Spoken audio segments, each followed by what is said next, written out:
morning, everybody. Welcome to the Coffee Run Live, episode 440. Oh my God, we've got another unit of 10 to celebrate. Really kind of funny. What I wanted to talk with you about today was about how often so many people that I talk to question everything.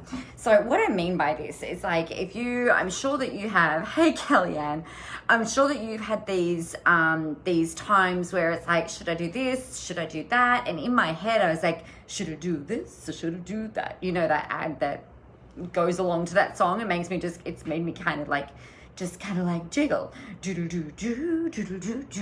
So questioning what you should do is really common. I've had conversations today around pricing, around programs, around delivery, around marketing, around advertising, around all of this kind of stuff.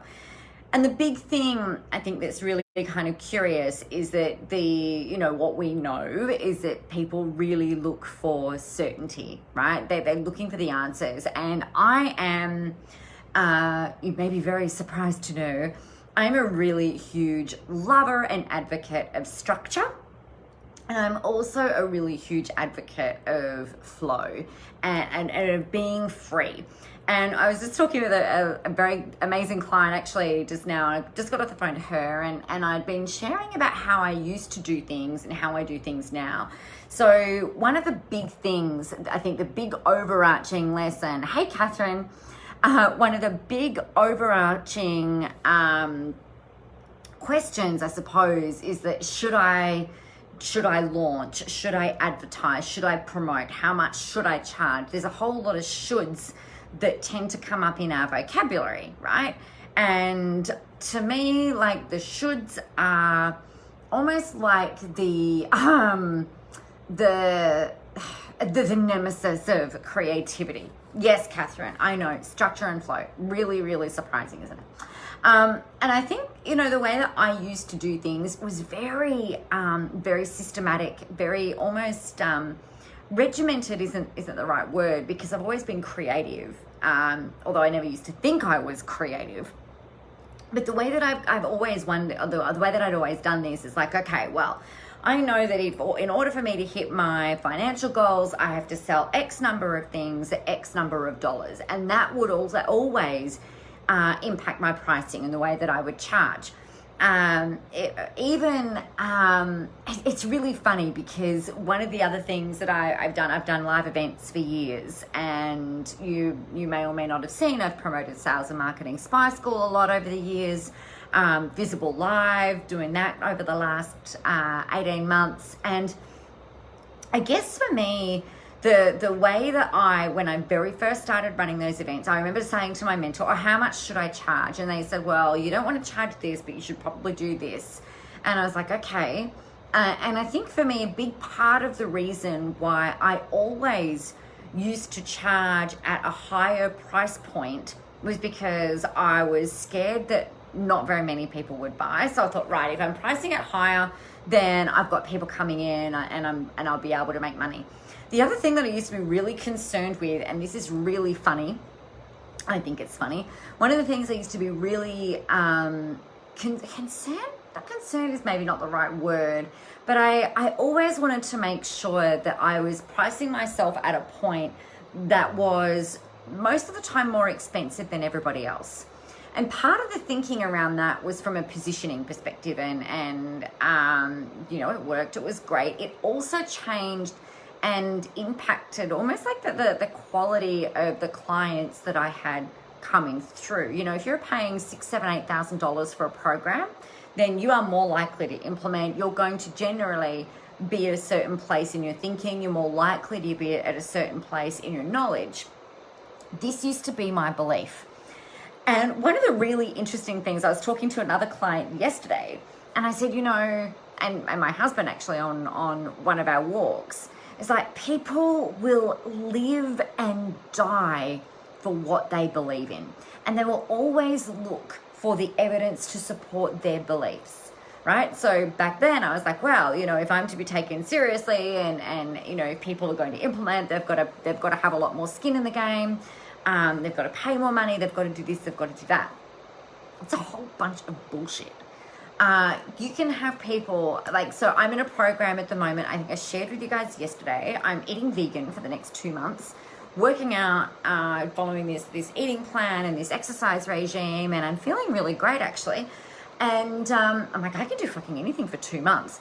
When I was reading through the sales page, I was like, oh my God, this is going to be like $500 or $1,000 for this couple of months. And I'm looking through and I'm like, okay, well, if it's about $500, am I committed? Yeah. I'm like, yeah, that will work.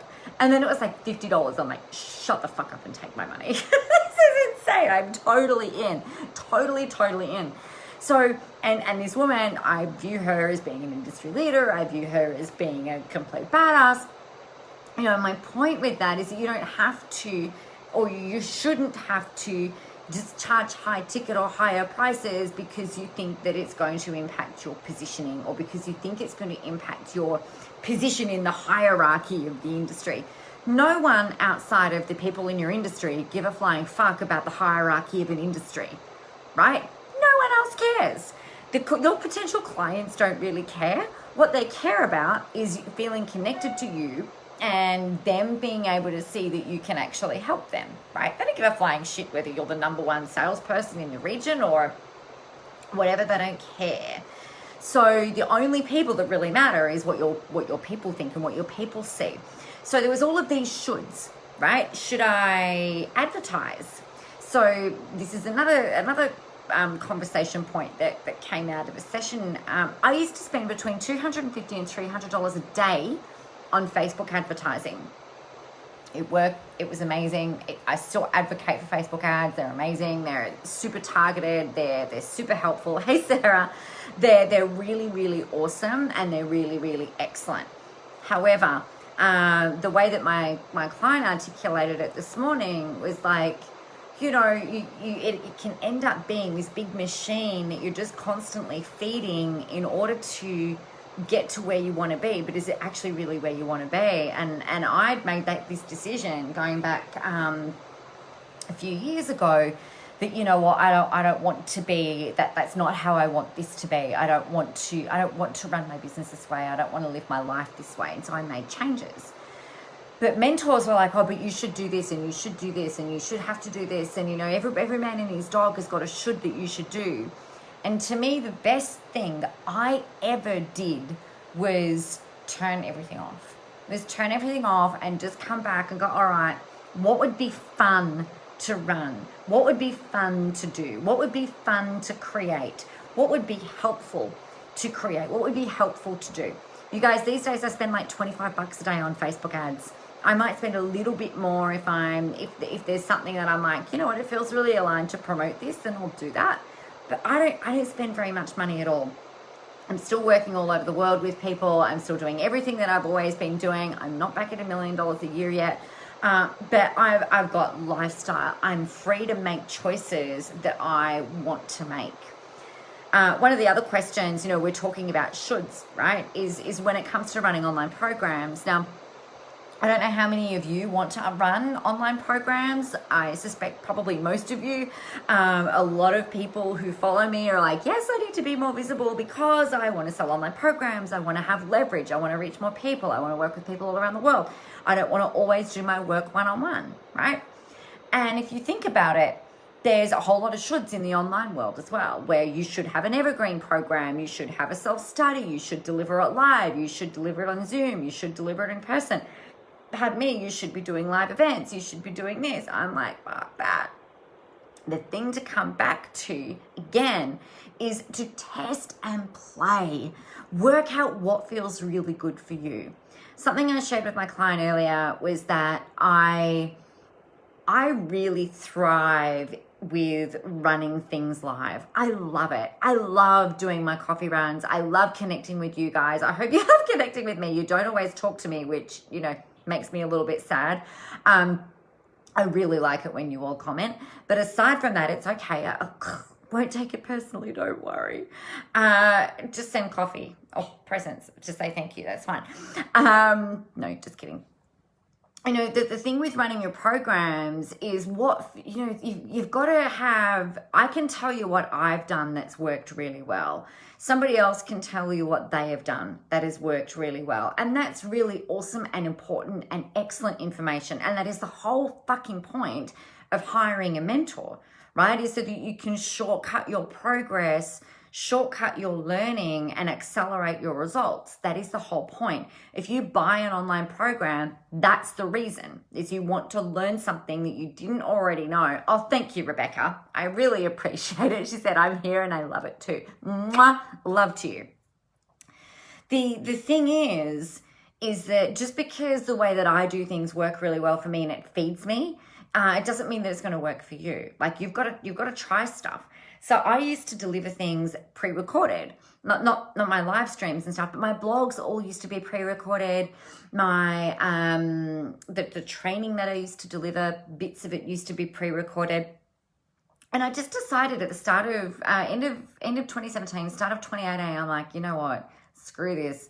I've just got to try and have some fun, right? I've got to have fun. Yes, Rebecca, coffee and presents. It will get you everywhere. Trust me. Did you hear that, Dom? Coffee and presents. There'll be no coffee and there'll be no presents. It's very unfortunate.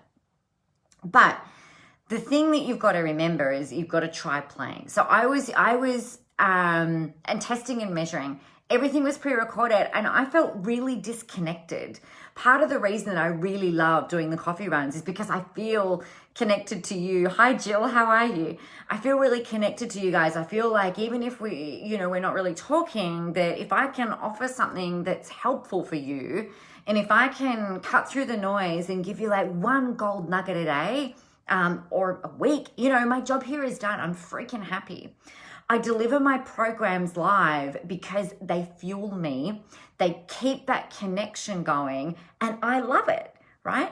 Not everyone is going to do that. Lots of people are like, nah, I just want to have my online course rolling over, ticking on the background so that I can go hang down the beach with my family and my kids and not worry about doing anything. I would go fucking crazy. I would go crazy. I've tried it. I've tried not doing anything. I don't function well. It kind of leads me, when I don't feel connected, and part of the reason I deliver things live is to help you guys get results as well. But a big part of it is for me to get the inspiration and the motivation and things like that to really just be like, bang, I'm being of service today. I'm helping today. Like this fucking rocks.